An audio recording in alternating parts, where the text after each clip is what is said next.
नमस्कार। मैं उज्जवल राज the wasted life पे आप सभी का पुनः स्वागत करता हूँ। और मैंने जैसे कहा था कि कंटेंट हमारे पास काफ़ी है, ऐसे ही मैं कहा था कि सप्ताह में आऊँगा बात करने, लेकिन कंटेंट की संख्या बढ़ती जा रही है। तो मैंने सोचा है कि क्यों ना कुछ सप्ताह में 2-3 बार किया जाए।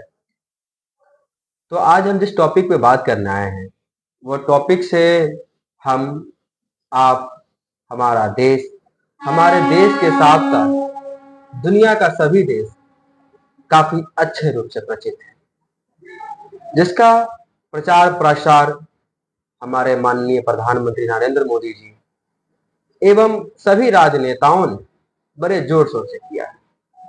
सत्ता दल के नेताओं ने इस मुद्दे का, इस आयोजन का इतना बड़ा प्रचार प्रसार किया कि कहना असंभव है कि कितनी लागत आई होगी। लेकिन चलिए, अच्छी बात है, अगर देश में किसी चीज की शुरुआत होती है और अच्छी कदम की शुरुआत होती है तो हमें उसका स्वागत करना चाहिए। और हमें उस चीज का बिल्कुल समर्थन में करता हूं जो चीज हमारे देश में हो रही है। लेकिन समर्थन में आने का मतलब ये नहीं हो जाएगा कि मैं अपना विचारधारा, व्यक्तित्व, अपनी मर्यादाओं और अपने इंसान होने की कैपेसिटी, भावनात्मक विचार को मैं खो दूंगा। जी हाँ, मैं बात कर रहा हूं राम राज्य की। हम बहुत जोर शोर से एक पहल चला रहे हैं कि हमारे देश में राम राज्य आ गया। वाकई में राम राज्य आ गया। मैंने रामायण से ही एक कोट्स उठाए हैं, सुनिएगा।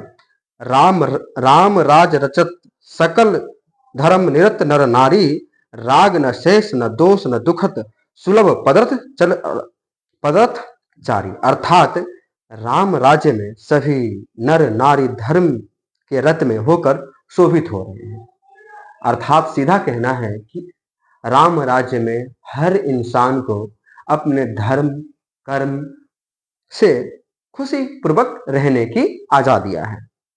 उसके नीचे एक छोटा सा कोट सोचनेगा, कहीं भी रोग, कहीं भी राग रोग दोष और दुख ना हो। लेकिन क्या वास्तव में भारत में ऐसा है कि ना राग है, ना रोग है, ना दुख है, ना कष्ट है, ना भूख है? जब अगर ऐसा है तो ये राम राज कैसा है? कैसा है ये राम राज? मैं तो हिंदू धर्म से आता हूं, तो मैं हिंदू धर्म की एक छोटी सी लाइन से मैं राम राज्य की व्याख्या करूंगा। हिंदू धर्म संस्कृति के अनुसार, ठीक है, राम राज के शासन में वर्तमान में राम राज्य का प्रयोग सर्वश्रेष्ठ शासन या आदर्श काल के रूप में प्रतीत होता आ रहा है। राम राज्य में लोकतंत्र थी। प्रायोजिक रूप से वैश्विक स्तर पर राम राज्य की स्थापना की चेष्टा महात्मा गांधी ने करा था। जब महात्मा गांधी ने राम राज्य की चेष्टा करी थी, तो क्या ऐसी चेष्टा करी थी जैसा आज के दौर में हम और हमारा समाज और हमारा सत्ताधारी शासक दल कर रहा है? क्या हमने ऐसी राम राज्य की चेष्टा की थी? राम राज्य में सभी लोग सुखी एवं संपन्न थे। सभी लोग अपने कर्तव्य के प्रति निष्ठापूर्वक कार्यवाह करते थे, ठीक है। सभी लोग की आयु दीर्घायु थी, ठीक है। सभी में दाम्पत्य और प्रेम बहुत अच्छा था। मतलब सभी लोग की आपस की विचारधारा एक जैसी थी और सभी लोग आपस में मिलकर रहते थे और सभी नागरिक का नैतिकता उच्च स्तर काफी अच्छा था। लेकिन क्या आज के राम राज्य में ऐसा हो रहा है? नहीं हो रहा है। क्यों नहीं हो रहा है, मैं जहां बताता हूं। एक छोटी सी घटना से स्टार्ट करता हूं कि आज के राम राज्य में क्या नहीं हो रहा है।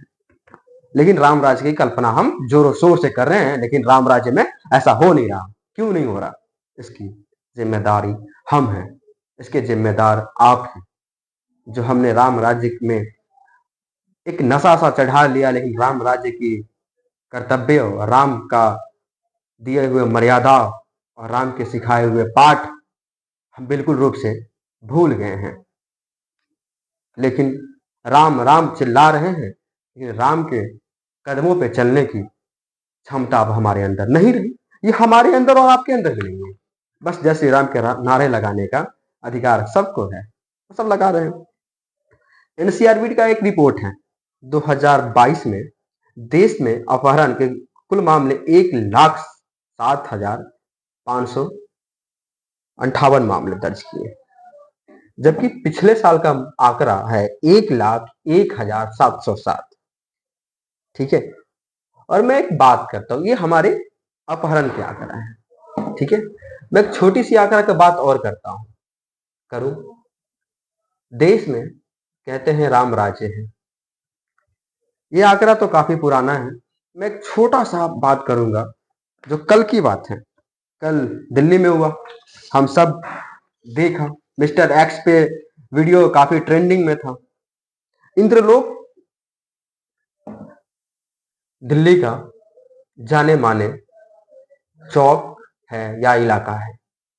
दिल्ली राजधानी, भारत की राजधानी, जिसकी नजर पूरे संसार, इस पे नजर रखने के लिए पूरे संसार है दिल्ली। सब जानते हैं प्रधानमंत्री का कार्यालय वहां है, गृह मंत्री का कार्यालय वहां है, सारे मिनिस्ट्री, जितने भी अच्छे मिनिस्ट्री हैं सारे का कार्यालय वहां है, मेंबर ऑफ पार्लियामेंट वहां है, सुप्रीम कोर्ट वहां है, हर एक चीज वहीं है। हमारे देश के महामहिम द्रौपदी मुर्मू का कार्यालय वहां है, उनका आवास वहां है।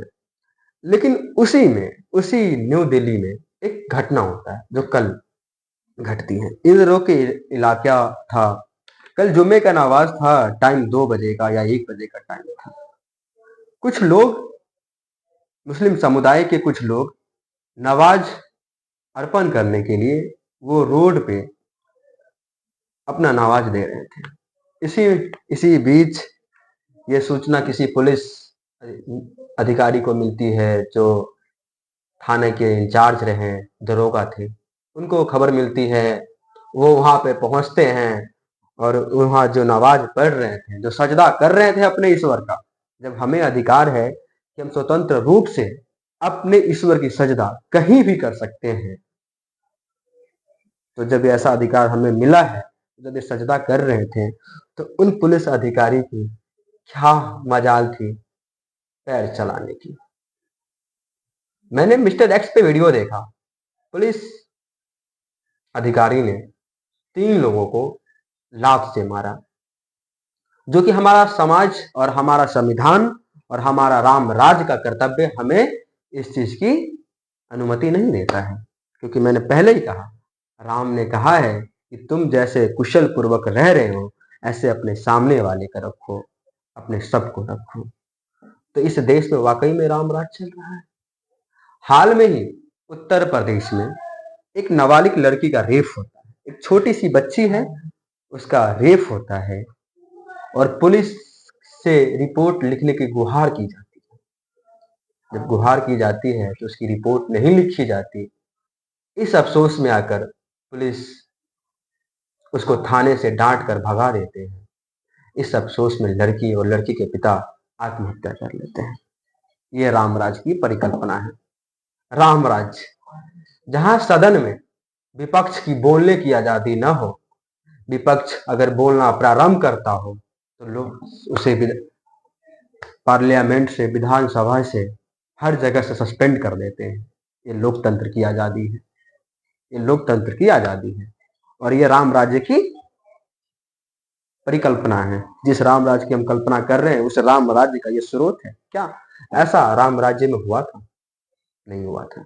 लेकिन हम राम राज्य के चक्कर में ऐसा कर रहे हैं, ये राम राज्य है। हाल में ही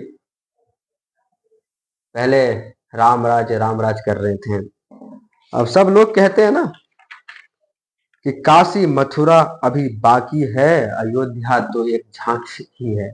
ये नारा बड़ा फेमस है कि काशी मथुरा बाकी है, अयोध्या तो अभी झांकी है। लेकिन मैंने इस कोट्स के नीचे एक कोष्ट जोड़ा है, काशी मथुरा अभी बाकी है, अयोध्या तो एक झांकी है और देश की 22 करोड़ जनता भूखी सोती है। जिस देश की 22 करोड़ जनता रोज भूखे सो रही हो, जिस देश का किसान दिल्ली आने के लिए संघर्ष कर रहा हो, जिसके लिए कील के रास्ते बिछाए जा रहे हो, जिसके लिए ड्रोन से अटैक किया जा रहा हो, जिसके लिए आंसू गैस के गोले मारे जा रहे हो, जिसमें किसान शहीद होता जा रहा है, उस देश में हम राम राज्य की परिकल्पना कर रहे हैं। वाह रे राम राज्य, ये कैसा तेरा राम राज्य है जहां तेरे अपने होने से डर रहे हैं। ये ऐसी राम राज्य की स्थिति है। राम राज्य, विपक्ष को बोलने ना देना, सरकार का मनमौती करना, ये राम राज्य है। किसान पे गोलियां चलवा देना, ये राम राज्य है। किसान पे आतंकवादी, नक्सलवादी कह देना, ये राम राज्य है। और ये राम राज्य, ऐसा राम राज्य अगर हो तो राम राज्य की जरूरत नहीं है हमारे देश में। गांधी ने बड़ी चेष्टा की थी राम राज्य को लाने की। गांधी ने द ऑटोबायोग्राफी में अपना लिखा भी है। गांधी ने क्या लिखा है, कोर्स को मैं पढ़ता हूं, सुनिएगा गांधी ने क्या लिखा। गांधी ने लिखा, यदि कोई भावना विचार करे वह आकर्षण बहता है, आकर्षण से इच्छा पैदा होती है। इस भयंकर आवेश को हवा देती है, आवेश बेचैनी को पैदा करती है और फिर सब यादें बनकर धोखा बनते हैं। एक नेक उद्देश्य को जानना और मन को छलनी कर देने के बराबर होता है। उस समय तक जब तक सभी उद्देश्य मन में हो तो मनुष्य का जीवन सबसे व्यर्थ हो जाता है। अर्थात जिस उद्देश्य की हम चर्चा करना चाहते हैं, जिस बात को हम करना चाहते हैं, उस बात को करने में शर्म कैसी। राम राज्य लाना चाहते हैं, लाइए, स्वागत है। लेकिन राम राज्य की आड़ में शासन को व्यवस्थाहीन करना, शासन को विपरीत दिशा में ले जाना, संविधान की धाराओं को, नैतिकता को तार तार करना, जनता को भूखी सुलवाना, किसान को रोड पे बैठाना, ये कौन सा राम राज्य है। अभी हाल में ही राम राज्य के उद्घाटन के बाद हाल में ही प्रधानमंत्री जी ने आबू धाबी में जाकर राम मंदिर का उद्घाटन करा। उसमें समारोह में शामिल हुए। हमने स्वागत है उनका भी, क्योंकि वो देश के प्रधानमंत्री, उन्हें ये चीज करनी चाहिए। लेकिन हमारे देश में हमारा एक समुदाय मुस्लिम, उसके ऊपर इतनी अत्याचार है क्यों? इतनी बढ़ चढ़ के उन पे कसने की कोशिश क्यों? क्या जैसे हमें कीर्तन करने का अधिकार है, हमें भजन करने का अधिकार है, हमें अपने भजन रोड पे करवाने का अधिकार है, हम जगराता रोड पे कर सकते हैं, हम कोई टेंट पंडाल रोड पे लगा सकते हैं, तो क्या 10 मिनट के नमाज से इतनी दिक्कतें क्यों? आखिर क्यों? सवाल तो जानने का मेरा हक है, लेकिन मैं पूछूंगा, किससे पूछूं? समझ में नहीं आता कि मैं किससे पूछूं, क्या पूछूं। लेकिन जब मैं बात करूंगा तो ऐसे ही बात करूंगा ना कि ये हो रहा है देश में। एक मुस्लिम के परिवार के ऊपर इतना घोर अत्याचार क्यों? शाहीन बाग में क्या हो रहा था? कुछ नहीं हो रहा था, बस लोग शांतिपूर्वक से धरने पे बैठे थे। लेकिन प्रदीप नाम का एक लड़का पहुंचता है और धाए धाए गोली चलाता है। और आज हम उस देश में हैं जिस देश में प्रदीप का स्वागत हो रहा है और हम कहते हैं राम राज्य आ गए। कैसे राम राज्य?